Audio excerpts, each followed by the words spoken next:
apalah, kegilaannya seperti apa. Ya sekarang aja kita agak kelihatannya sopan-sopan begini, dulu sangat liar. Kalian orang baik-baik lah. Ya, dulu kita sangat kurang baik, ya. Makanya kita untuk ya oke.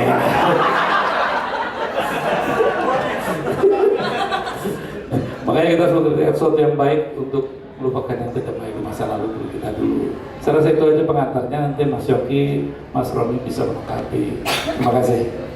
Ya. Oke. Oke.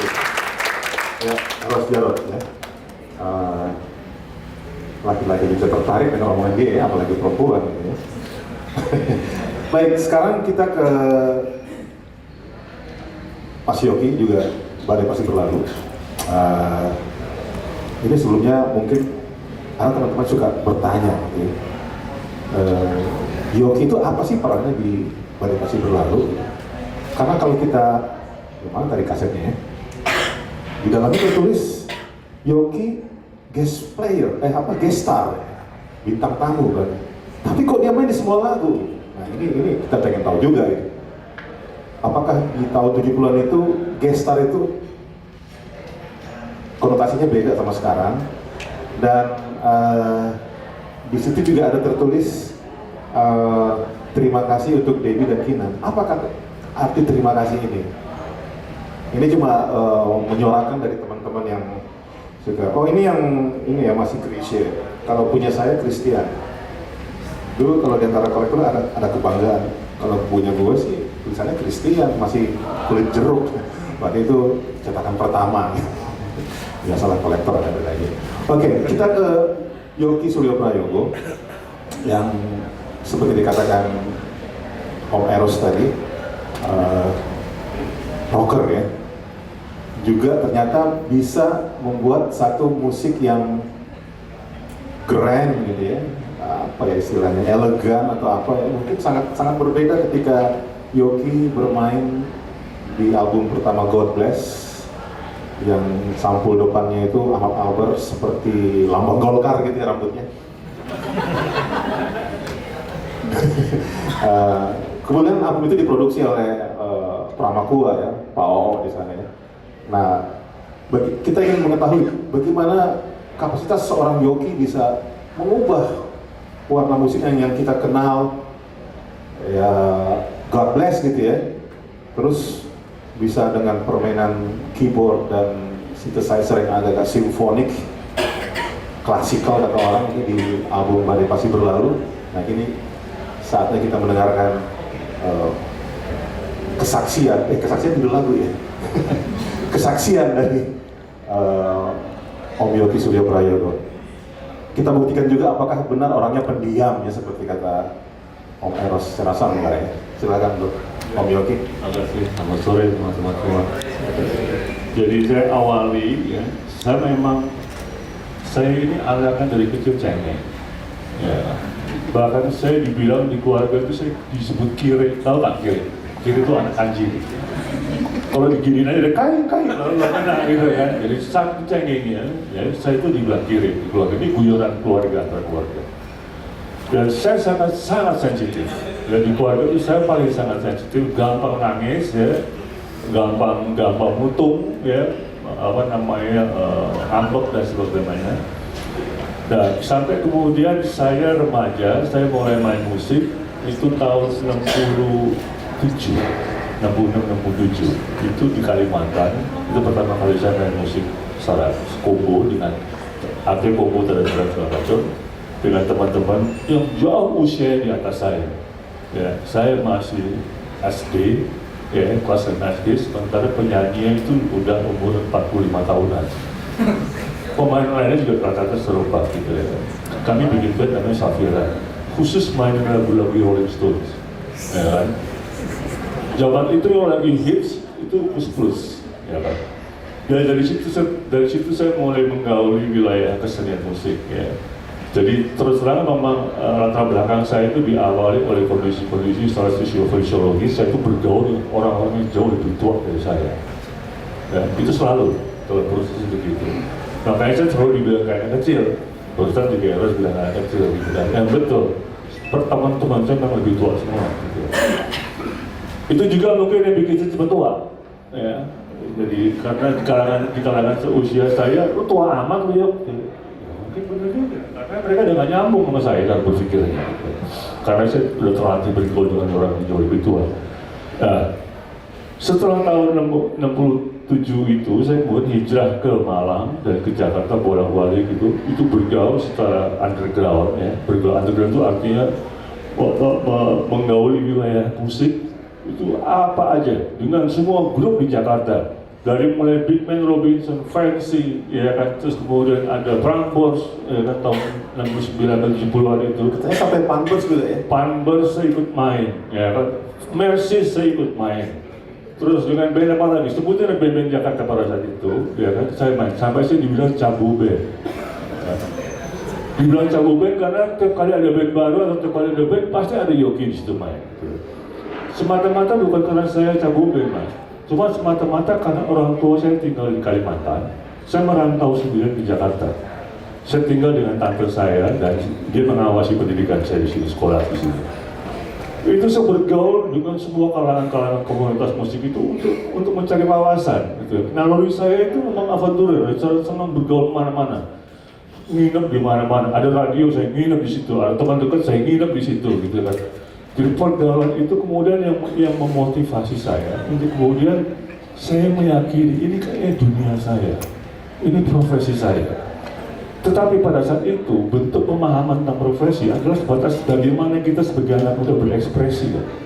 Saya ingin jujur, bagaimana cara jujur?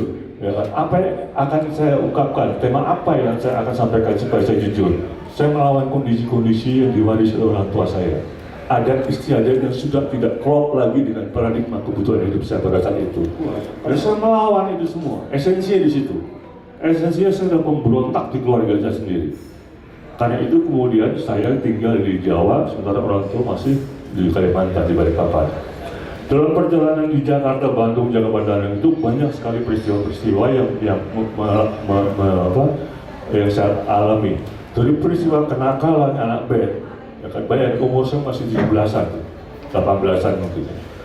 Anak band dari mulai yang nakal, berantem sih enggak, perempuan juga, insya Allah tidak. Ya, dan saya kebetulan agak sedikit beda ya Bapak satu ini. Kalau soal wanita, ya kan, saya takut. Karena apa? Saya tuh orangnya terlalu serius, karena tadi itu sensitif. Kalau saya suka sama perempuan, saya bisa jatuh cinta, bisa gitu. Ya kan? Gak bisa kayak makanan sore cemilan itu gak bisa saya. Ya kan, saya selalu jadi menu utama. Makanya itu saya khawatir kalau saya sampai jatuh cinta sama perempuan. Ya. Itu juga yang kemudian saya relatif pengalaman pergaulan dengan wanita saya sangat tidak pernah punya pengalaman. Gitu kan.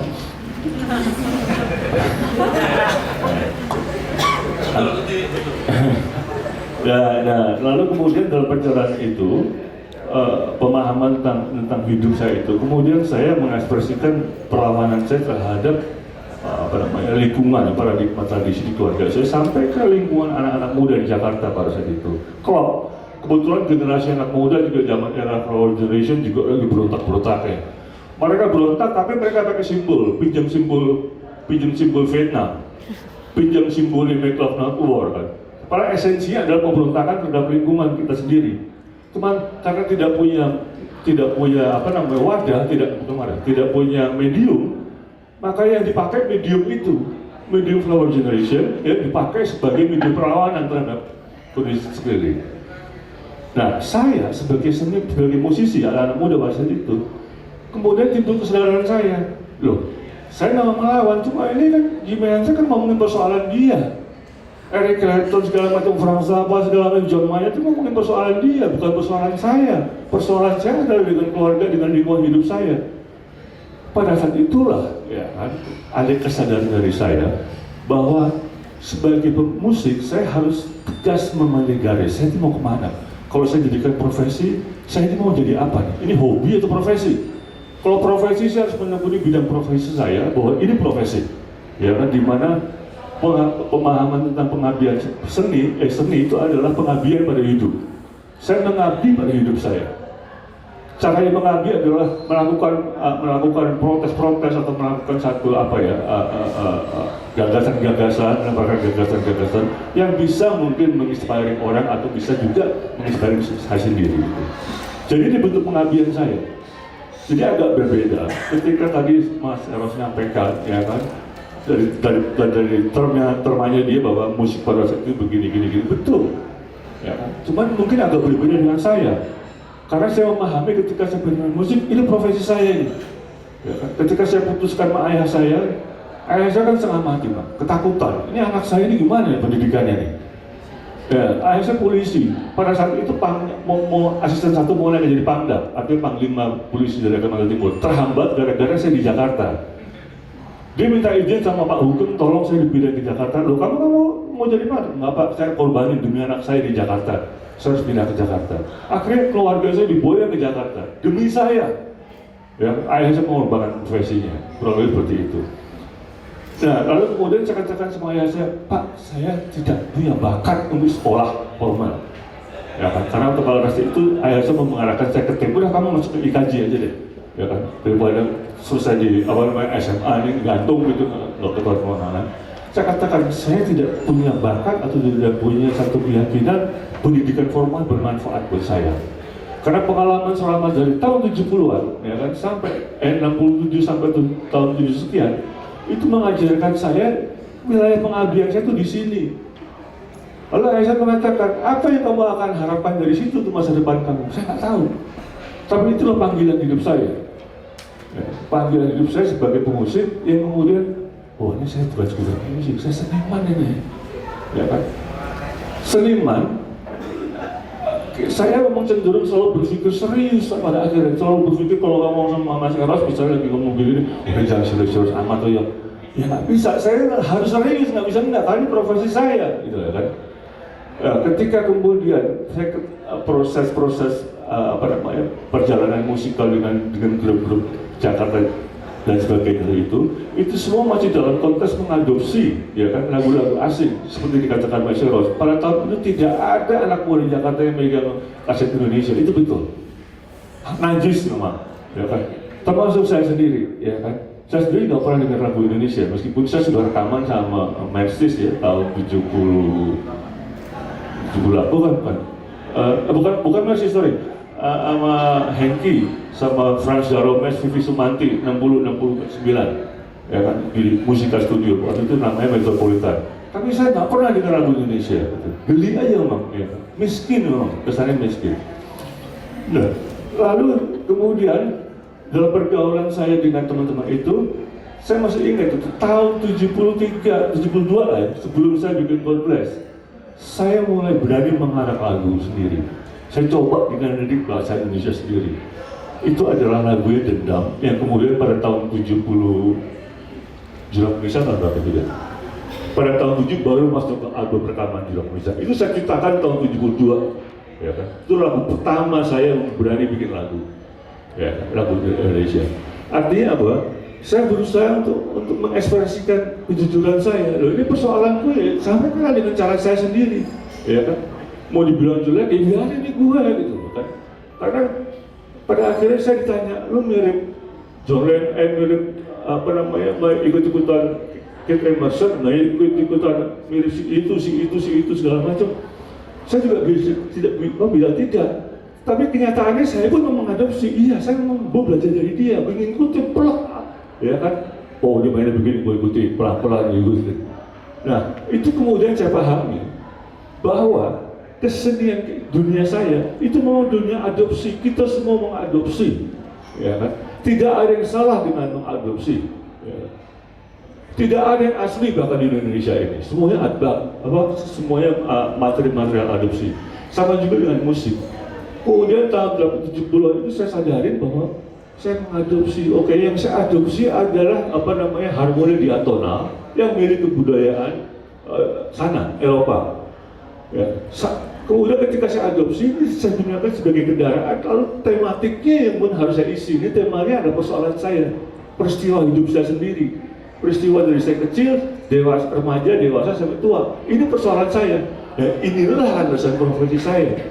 Makanya saya katakan beberapa kali di forum-forum seperti ini, musik adalah produk budaya, ya. Karena kita harus menyadari sebagai profesi bahwa sama juga dengan seorang dokter, seorang profesor atau seorang teknokrat misalnya, ya. Mereka menciptakan produk-produk yang sama juga dengan musik. Gitu. Nah, bedanya hari ini ketika kita bicara musik sebagai industrinya sudah berkembang dengan pesat akibat perkembangan globalisasi dan semacam. Tetapi suprastruktur manusia-manusianya masih tidak berkembang sama sekali. Artinya apa? Sebagai profesi dia tidak ditempatkan sebagai profesi, tapi lebih sebagai hobi. Akibatnya apa? Akibatnya ranah musik seniman itu hanya pehobi yang tidak punya payung hukum. Saya tidak bisa menuntut ke pemerintah daerah mana tempat gedung konser. Sediakan dong fasilitas konser supaya kita bisa berkarya, bisa berproduksi. Sediakan dong kemudahan-kemudahan supaya kita dapat bisa mengadakan atau konser atau bikin produksi musik. Misalnya kalau lembaga keuangan atau apa seperti profesi lainnya. Mau bikin karya, ambil kredit profesi. Saya sebagai musisi, mau beli rumah atau mobil, ditanya, sudah gaji lu mana? Perusahaannya apa? Pemusik ada perusahaan, mana slip gaji gimana?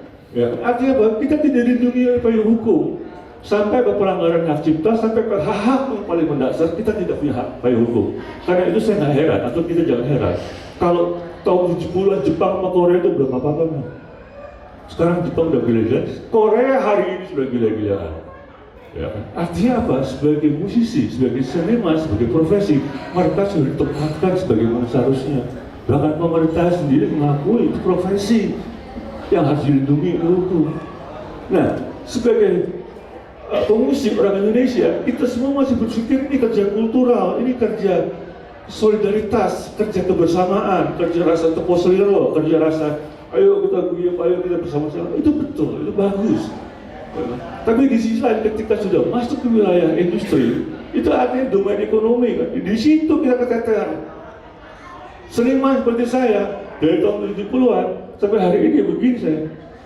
Sementara yang tahun 70-an hari ini mungkin punya rumah di Purwit atau di muara karang sana, ya, atau di mana-mana yang bisa kekayaan berlimpah-limpah. Saya tidak mengatakan bahwa saya iri atau subjektivitas yang sempit, bukan. Cuma yang menggambarkan realita bagaimana pembagian keadilan terjadi di kalangan antara produsen dan industri. Itu sangat nggak fair, sangat nggak adil. Jadi kalau kita mau bicara musik Indonesia ke depan, apa yang bisa didapat, apa yang bisa diharapkan dari musik Indonesia ke depan kalau tidak ada kesadaran dari pelaku-pelakunya sendiri, dari seniman-senimannya sendiri untuk meletakkan ini sebagai profesi yang legal, yang legitimate.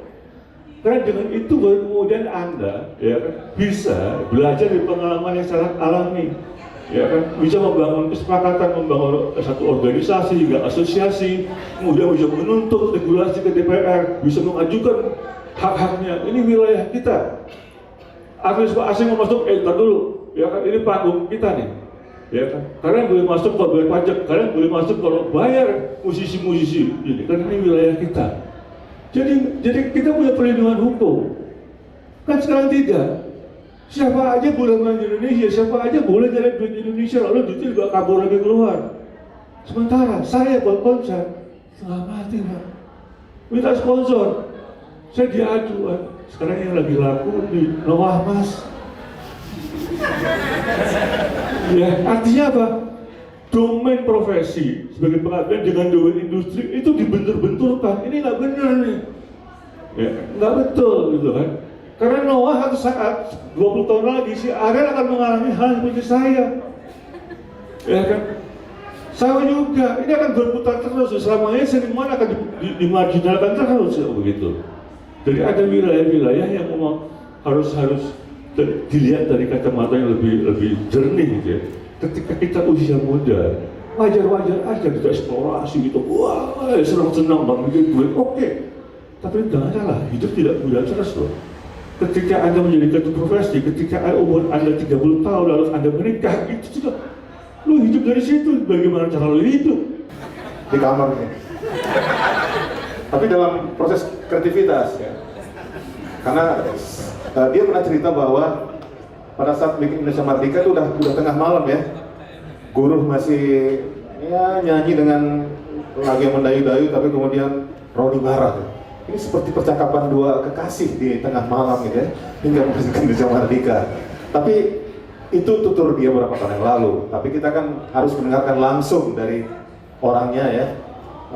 Roni juga sempat ikut di Badai Band juga ya, bersama dengan Yoki gitu ya. Karena kalau kita lihat biasanya itu mereka kalau di panggung punggung-punggungan gitu, di depan Yoki, di belakang Roni. Saya nggak tahu Roni pemalu atau memang Yoki nggak mau kasih ke Roni. Nggak bercanda.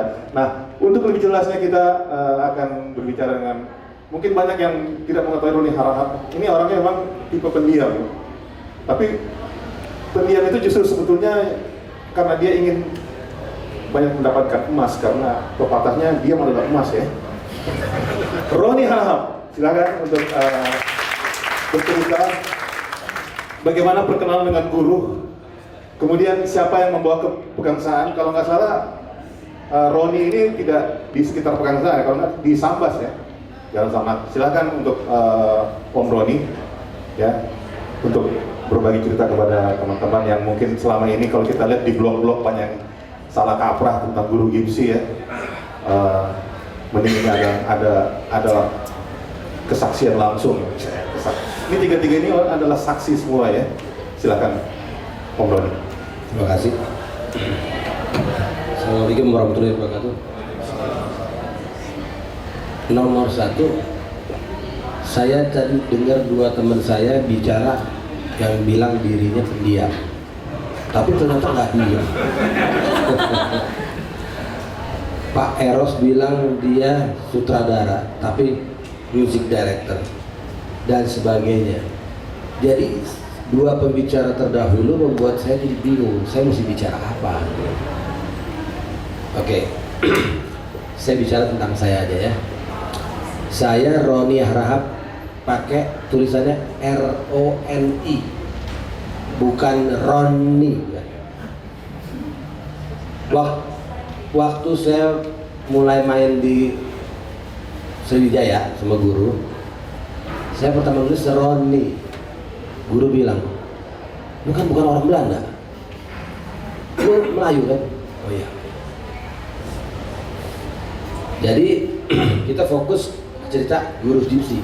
Soalnya moderator pakai kaos saya, dia ngepro ke saya sebetulnya. Cuma selalu istilahnya apa? The last but not least, ya. Yang terakhir bukan yang paling kecil ya. Kalau dalam musik itu yang terakhir itu biasanya yang itu grand final. Iya. Itu betul. tadi yang dua tadi itu adalah opening act. Betul. Bener nggak ngepro sama saya nggak dia? Kelihatan kan? Jadi sebetulnya yang atur dia di sini saya sebetulnya. Asik ya? Enggak. Kita teman semua kok. Ya. Saya diundang oleh Hamdan, saya panggil Hamdan dari Sakti. Dia kirim utusan Dimas Satrio kirim utusan Dennis dan sebagainya. Jadi kalau cerita guru Gipsy ini adalah kaset yang diciptakan, di-create bersama-sama antara Guru Soekarno dengan teman-teman band Gipsy. Memang Kinan dulu dia mungkin kontrak di restoran Ramayana kayaknya di New York ya. Entah gimana ceritanya, pokoknya saya kenal Guru Kinan di Pegangsaan, yang sebelumnya saya main di band Young Gipsy. Jadi rupanya band Gipsy tuh bagi anak Pegangsaan Barat 12 tuh bagus dah. Saya dengar juga dari teman-teman peralatannya paling modern. Ya begitulah zaman dulu ya. Nah, kalau kita ke Guru Gipsy, saya perlu kembali sedikit karena saya memang satu tempat tidur dengan guru. Bukan lagi satu kamar, kalau Eros kan beda kamar. Saya jujur, saya satu tempat tidur 2 tahun satu tempat tidur sama guru. Tapi tidak 1 inci pun dia berani sentuh saya. Kenapa? Berani dulu untuk gua. Oh, begitu. Karena Om Doni bukan berondong. Bukan soal itu. Karena saya kalau tidur ngoroknya kenceng banget. Jadi guru, ini orang tukang ngorok. Kalau tadi Hamdan bilang, kenapa bikinnya sampai 1 tahun lebih? Orang kita kerjanya tidur di studio. Saya bawa selimut tidur di bawah grand piano itu, tidur. Jadi waktu saya main di Pegangsaan, yang bawa saya ke sana adalah seorang lawyer, dia seorang calon penyanyi yang nggak jadi, namanya Wira Antawira, teman saya SMA belakangan. Pertama saya lihat God Bless di tim, terus ada Young Gypsy main. Si Wira bilang, Ron, lu denger deh, lu demen apa nih Ben? Waktu God Bless main, lagu-lagu udah sama Yoki kalau nggak salah waktu itu ya. Nah saya denger ini Young Gypsy bandnya lagu saya nggak ngerti, tapi ada satu lagu yang saya suka. Itu lagu ELP, Emerson, Lake and Palmer. Bukan Tarkus, Living Sin, tatat gitu. Nah, ada yang pernah tahu ELP nggak? Tahu ya. Dan kebetulan beberapa tahun kemudian saya langganan majalah keyboard dan Emerson sebagai pemain keyboard 5 tahun terpilih berturut-turut sampai akhirnya nggak boleh dipilih lagi. Nah, mungkin karena udah bosan orang milihnya. Saya sendiri dulu belajar piano sama ayah saya, klasik, terus sekolah musik di YPM, Yayasan Pendidikan Musik. Sehingga akhirnya pada waktu kita manggung di tim, band-band biasanya hanya dapat pinjaman Agus Foster, gara-gara saya ngomong sama Tante Trisuci dan sebagainya, dapatlah grand piano yang Steinway & Son, yang beneran gitu. Karena memang saya ya dulu sekolah musik. Pertama kali saya main ke Pegangsaan, si Wira bilang, "Nah, lu main lagu gitu lah." Saya juga orangnya romantis loh. Walaupun galak saya bilang sama guru gitu. Sehingga saya pikir, main apa ya gue lagu mana? Saya main lagu pop, Love Me Please Love Me, tau gak? Love me, please love me, da-da-di. Pernah denger gak? Mungkin enggak ya? Udah tua banget itu lagu ya. Jadi sama si Wira, alah si Roni main lagu itu lagi. Bukan yang itu Ron. Main lagu yang mana Wir? Itu tuh yang kusut. Sampai lagu yang kusut. Jadi saya gabung sama Yoki di band, selalu bagian yang kusut-kusut. Jadi kalau ditaruh saya kenapa ngebelakangin penonton? Ini ceritanya. Kalau saya nggak ada penonton, silau. Kalau saya ngebelakangin penonton, itu kan jadi kelihatan tutsnya kan. Ngerti ya? Kalau nggak ada penonton, kita emang mau mejeng. Kalau Yoki hobi mejeng nih. Rasain nggak? Ya, kalau Anda pernah punya kaset Guru Gypsy, saya taruh di pojok kiri aja ngeliatin. Ya. Apa sih yang bikin? Ya, kira-kira begitu. Nah, waktu saya selalu manggung karena masalah lighting. Saya nggak mau silau, jadi saya mana nih? Kalau nggak kan keenak gitu. Yang lebih gila lagi, anak muda kan biasa kalau jongkok, dan saya nggak ada. Joki main saat latihan itu jurang pemisah. Ya kan? Pernah dengar lagunya? Saya mainnya pakai tangan kiri. Lagu nggak saya? Jujur aja Yok, dalam hati saya, lu boleh jago, lu pakai tangan kanan, buat tangan kiri.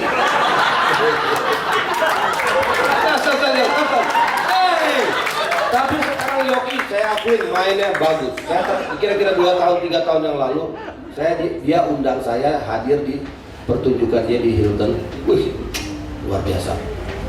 Salut ya. Nah, saya sebagai pemain klasik, saya main lagu Fantasi Impromptu. Mungkin ada pemain-pemain piano tahu yang akhirnya saya ciptakan jadi Shopang Larung. Kan saya main di Taman Solo di rumahnya guru, di Mas Tok, Mas Guntur. Guru lagi mandi, saya main piano. Ya kan, lagu apa itu? Oh, lagu ciptaan Frederick Chopin. Kita bikin lagu, kita bayangin Chopin tinggal di Bali. Kan banyak seniman-seniman lukis, musik saya nggak tahu ya. Seniman lukis kayak Blanco segala macam lah, Walter Spies segala macam tinggal di Bali, ya. Nah, kita bayangin Chopin tinggal di Bali, mati di Bali, terus dilarung, tahu dilarung? Dianyutin, bisa bener kecuali satu not. Bisa bayangin nggak? Anak muda keren giginya ompong di tengah. Gila kan? Kelar, selesai. Nah, jadi ceritanya tuh Chopin sampai tadi ada putar mungkin dari YouTube ya, gimana? Wow, suara. Karena itu dibayangin si Chopin udah tenggelam. Serem. Ya. Nah, itu saya ciptakan terus terang Indonesia Mahardika. Kalau kita bulat, ini agak cerita biasa pindah-pindah ya. Sekarang udah umur 58 soalnya. Pindah-pindah dari umur 19 loncat sana loncat sini. Dan terus terang saya mau tanya di antara kalian, sorry saya tanya, masih ada yang suka jogging ya? Masih ada ya? Bisa berapa lama kalian jogging? 20 menit? 50 menit? Saya alhamdulillah bisa jogging 1 jam tidak ngos-ngosan. Bukan untuk apa? Masih banyak impian yang harus dikejar. Saya umur boleh 58. Mas Eros 64, lebih tua dari Nabi, dia udah utang 1 tahun nih. Nabi Muhammad 63 meninggal, dia 64 masih hidup. Ini Eros bener atau zombie? Jadi saya mesti 2 hari sekali mesti lari di kompleks Brimob sampai mereka bukan six pack, itu six pack kan sit up segala macam, tapi jangan gendut gitu dong ya. Nah akhirnya waktu bikin Indonesia Merdeka, Hamdan pernah sama Budiarto Sambarsi nanya sama kita, saya dipanggil Bang Honi, itu lagu dari mana sih? Lagu gila begitu, mulai di D minor, abisnya di C, itu gimana ceritanya? Lu mau tahu? Beneran lu nggak tahu? Nggak tahu. Makanya gue nanya Bang, gini, kalau lu mau tahu ceritanya begini, lu tahu lagu Casey in the Sunshine ya? Hah? Itu lu, that's the way, I like it, tau nggak? Nah, jadi ceritanya saya bilang sama guru, kita bikin lagi yuk. Apa Ron? Itu kayak Ronggo Warsito. Ini di kamar juga ya? Enggak. Itu di kamar terus terang. Saya kalau sholat tidur kan mesti di kamar. Ya, saya nggak sepanjang malam begadang. Guru juga datang jam berapa nggak tahu. Saya habis sholat ya tidur. Ya namanya satu kamar, kita ngobrol-ngobrol di satu kamar. Dan nothing happen lah. Ya. Jangan mikir yang enggak. Jadi waktu itu guru nanya, apa Ron? Itu lu kayak Ronggo Warsito. Ronggo Warsito apa sih Ron? Lah, lu yang Jawa, gue yang Batak, lu nanya sama gue lagi. Lu kan Jawa, guru. Iya, gue nggak tahu apa Ronggo Warsito. Oh, Ronggo Warsito itu gua dengar dia seorang pujangga yang suka menyisipkan namanya di dalam karya tulisnya, dalam pujangganya itu. Jadi gimana dong? Ya lu bikin lirik lagu yang ada nama-nama kita. Oh gitu. Ya deh. Nanti not gue bikin. Oke. Bagi kerjaan nih. Tapi guru namanya yang punya rumah, ada piano, dia juga coba mulai bikin notnya dong. Iya enggak? Aku bermimpi. Jangan Ron. Ceng, aku bermimpi. Hati-hati nih. Jur, lu udah jam 2 malam nih Jur. Lu masih mimpi aja lo. Kapan tidurnya, kapan bangunnya nih urusannya nih. Enggak gitu kan gini. Gini. Main. Nah, itu. Bagus tuh. Oh bagus ya. Oke ya, 2 minggu lagi ntar gua kelarin. Bagus ya? Oke. Saya di rumah latihan sendiri 2 minggu, panggil lah Krisyo lah, si guru jelas yang punya rumah, Kinan lah segala macam. Ya. Dan nggak perlu dipanggil lagi kalau dia ya. Jadi bikin lagu itu sampai jadi dan aransemen sendiri manual. Waktu itu nggak ada sequencer, sekali lagi saya ngerancang bahasa kemana segala rupa sampai akhirnya saya bingung mulainya di mana, habisnya kemana nih? Ini gimana habisnya ya? Gimana? Akhirnya ketemu habisnya yang itu final grade, the last but not least tadi. Ya.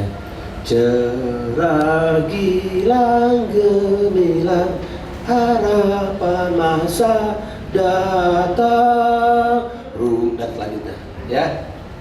Saya tadi tanya sama Dennis yang jemput saya, benar nggak sih itu cerah gemilang harapan masa datang? Indonesia tercinta cerah selamat sejahtera. Bisa nggak kita nyampe ke situ? Coba Anda jawab. Bisa nggak Indonesia negara yang super kaya? Harusnya loh. Manggis hanya ada di Indonesia. Beneran saya denger itu baca, manggis tuh nggak ada loh di negara lain. Masa sih? Terasi ada di Indonesia doang. Ya, batik ternyata hak ciptanya di aku orang. Segala macam. Ada lagi teman saya yang lebih tua dari saya. Dia bilang, Ron, maksudnya apa, bro? Indonesia itu harusnya tanduknya 3. PDIP, ya. Emang kenapa sebetulnya? Tanduk yang di tengah, Ron, udah diambil. Siapa yang ngambil? Siapa? Bro mediator? Ini apa dong? Malaysia dong? Sabah? Tanduk yang satu Sulawesi, itu saya Ron. Dia namanya Freddy Politon, seorang pilot yang umur 77, tidak pakai kacamata, tajam matanya, dan dia pernah terbang di bawah jembatan Musi. Jembatan Musi tahu kan? Banyak mesti di Google. Oh, cerita tentang Freddy Politon. Saya barusan cerita sama Eros, perut kosong minum jeruk nipis. Ron, gue udah di ring. Lu kenapa di ring? Jadi Eros senang makanan Frankfurt, mungkin Jerman ya, apa sosis segala macam itu kan itu lemak dan sebagainya. Saya gara-gara beli buku, di dalam buku itu diajarin minum jeruk nipis. Jadi minum jeruk nipis waktu perut kosong. Siapa yang punya mah minum jeruk nipis. Tiap pagi saya kalau beli di tukang sayur, ini bapak hobinya beli setengah kilo jeruk nipis. Ya alhamdulillah sampai sekarang, karena saya masih punya impian yang harus saya kejar. Nggak tahu dari mana, Eros sudah nawarin, Ron, kita bikin video yang gila, Ron, bikin yang gila. Dia mulai selalu yang gila-gila terus, makanya gue diajarin yang gila. Si Yoki ngajakin yang kusut lu, Ron, bagian kusut. Gue nggak boleh bener nih kalau gitu. Lu bilang lu pendiam, tapi lu ngomong panjang bener. Ya, kalau gitu gue lebih ngocol belakangan. Sekarang gue tanya sama lu semua, Indonesia bisa kaya nggak? Jangan bersama kita bisa, lu gila. Hah? Ini luar konteks ini. Itu konteks seperti orang berteman satu beda kamar, satu tempat tidur nggak ngapa-ngapain. Ya. Musik lu pelukis, ada yang nyalek, segala macam. Kita nyari duit dari musik bisa kok. Eros bisa, Yoki bisa. Saya lagu saya walaupun di YouTube dikenal orang, teman saya bilang, Ron, temen gue punya koleksi kaset lu 70 biji. Siapa itu? Dia pilot apa Garuda apa gimana? Mintain gue satu dong. Orangnya susah orang dicari. 70 biji ya. Itu kaset lu mahal lo, 1 juta lebih. Oh gitu ya? Ya lu mintain satu aja, gue gak punya. Ya. Jadi terus terang saya nggak, yang paling tertib simpen kaset itu Kinan atau Guru, atau ya mungkin Guru mesti ada. Cuman saya Guru nggak ada ini sore ya. Entah dia lagi serius di mana, mungkin mau apa saya nggak tahu. Ya. Saya happy kalian dengar di sini. kita ngomong apa adanya secara kekerabatan. Ya, Indonesia harus bisa kaya. Itu bagian ini, kesepakatan dalam kepekatan. Kesepakatan dalam kepekatan. Dulu saya bagian konsumsi tuh.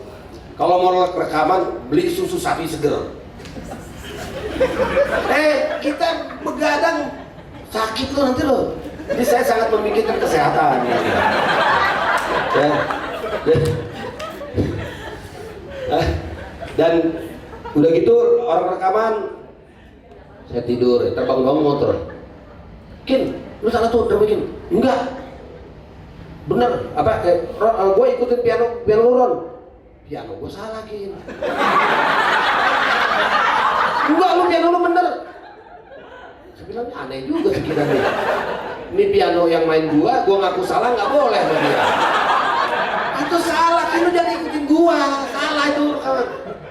Dia ikutin juga. Belakangan saya lagi tidur, bangun. Nah, bener lu piano lu salah. Udah bilang dari tadi, aku sudah bilang gitu kan. Jadi teman-teman, sama seperti Eros, saya juga ngomong apa adanya. Ya, just the way I like it. Gue pengen bikin begini, lu pengen itu, nggak peduli. Gue mau bikin begini. Lu mau ke kanan, lu terserah lu kanan, gue mau kiri. Kenapa? Bagi saya itu lebih penting. Saya belum pernah kerja di bawah orang lain karyawannya. Saya dulu pernah dapat job bikin musik tuh, adik saya Trio Bebek, mungkin pernah tahu Trio Bebek, kembar anak Ani, Nina, ya. Gara-gara mau masuk di musika studio, saya sampai bilang sama si Acin, aduh sorry gua nggak kelarin itu. Karena tiap kali mau rekaman kan musik studionya ada banyak musika. Yang jagoan Eros, si Yogi lu. Mau pinjem keyboard, lagi dipakai masih nih. Gua bilang dah, gua nggak mau dah kalau gitu. Nggak nongol-nongol saya. Sampai akhirnya saya mengaku salah. Pak Acin, ya Pak Wijaya kan? Siapa namanya Wijaya? Aciu. Acin yang perempuan. Ya. Gua sorry banget. Ya udah lama banget ya.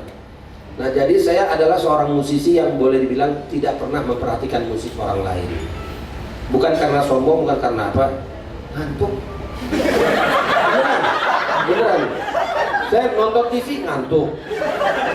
Emang hobi tidur kayaknya keluarga saya gitu. Nah, tadi udah begini, bilang, gua ngantuk, lu belum makan, Ros. Gua belum makan. Nah, jadi kembali lagi, acara gini mungkin ada gunanya untuk kita mendengar penyaksian-penyaksian kita. Dan saya menginginkan setiap insan yang hadir di sini supaya punya keyakinan dan semangat.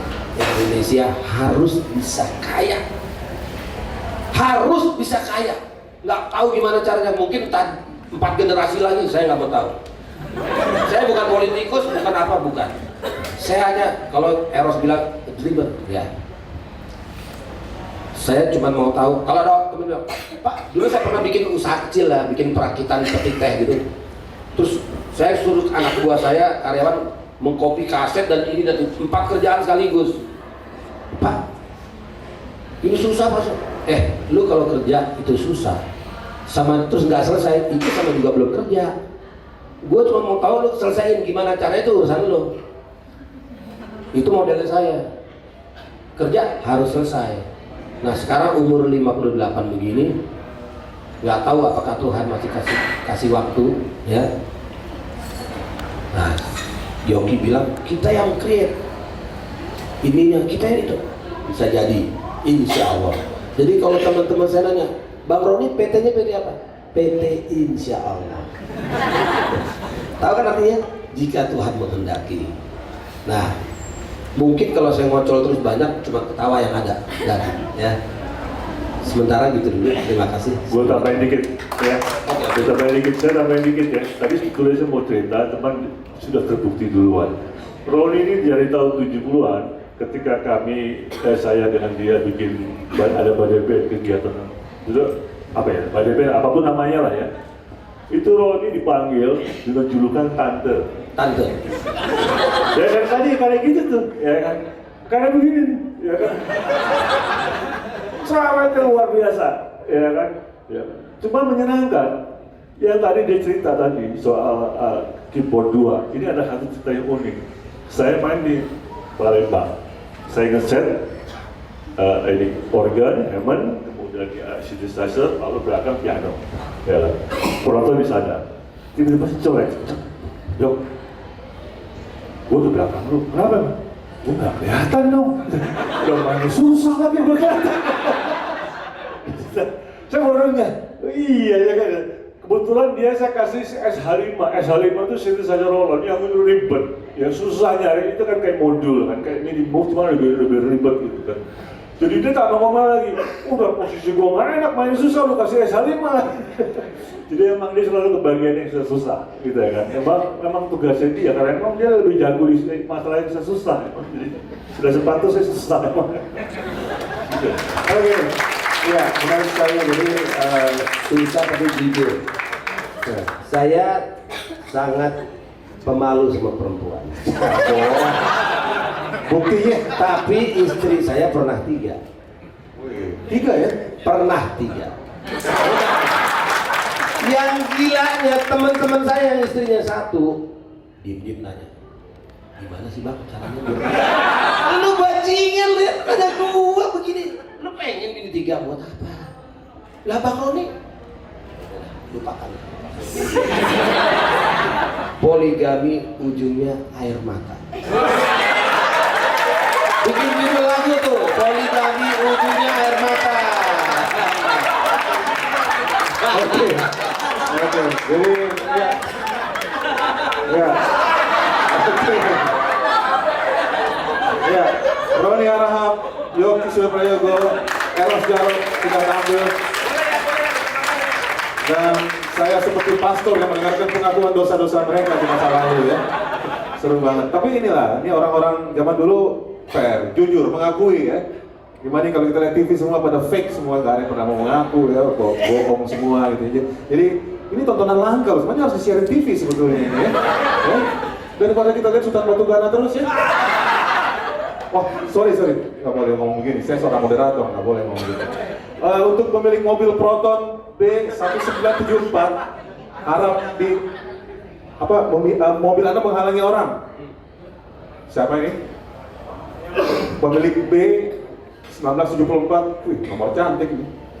Ini zaman musik rock lagi gila-gilanya tahun 1974. Mobil Proton silakan Anda memindahkan mobilnya karena menghalangi umat ya. Umat Anda halangi, bayangkan. Bagaimana kalau Anda menghalangi rezeki orang ya? Oke, kenapa kita berubah jadi kayak stand up comedy di sini? Oke, akhirnya datang juga ya. Oke, sandang banget. Baik, sekarang ini kita memberikan kesempatan bertanya langsung. Oke, silakan.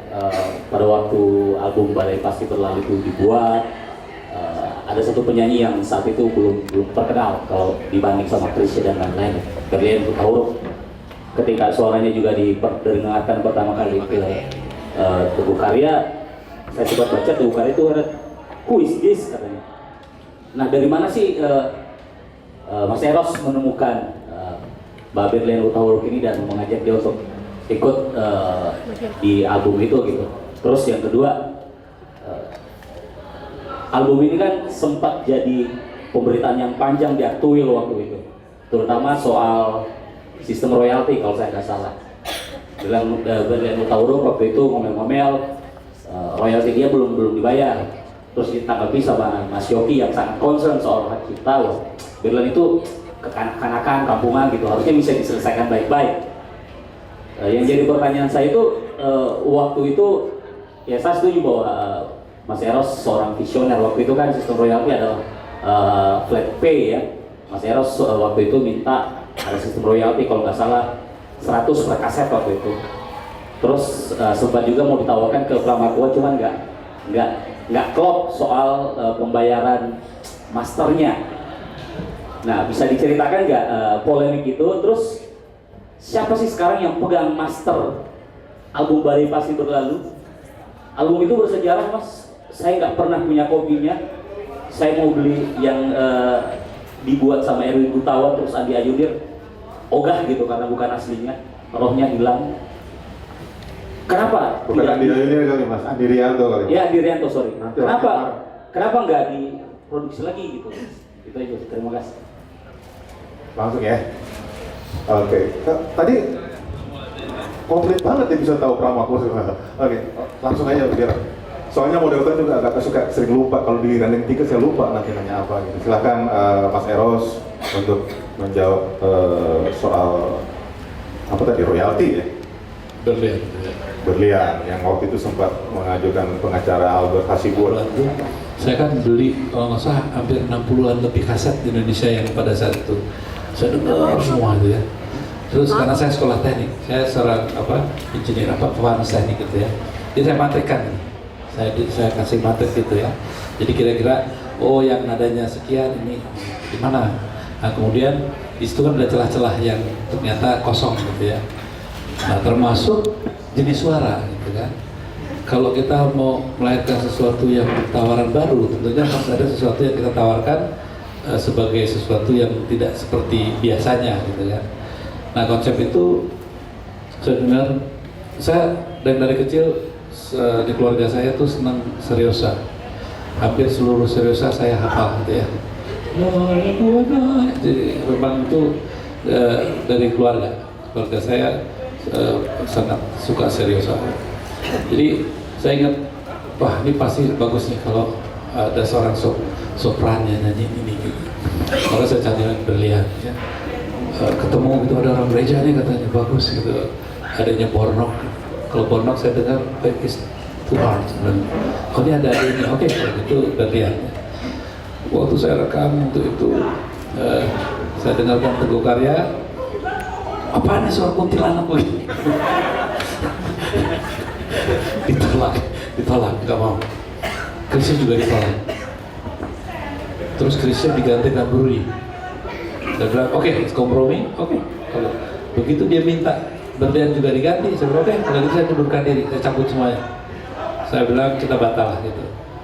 Sampai hampir 2 minggu kita buat itu, akhirnya di luar dia kalah. Oke, saya rekam. Jadi kalau untuk film itu Bruri Besulima yang nyanyi. Nah, untuk kaset baru Krisya gitu. Jadi sebetulnya di film itu yang nyanyi bukan Krisya, Bruri. Dia punya suara sama, cuman cengkoknya beda gitu ya.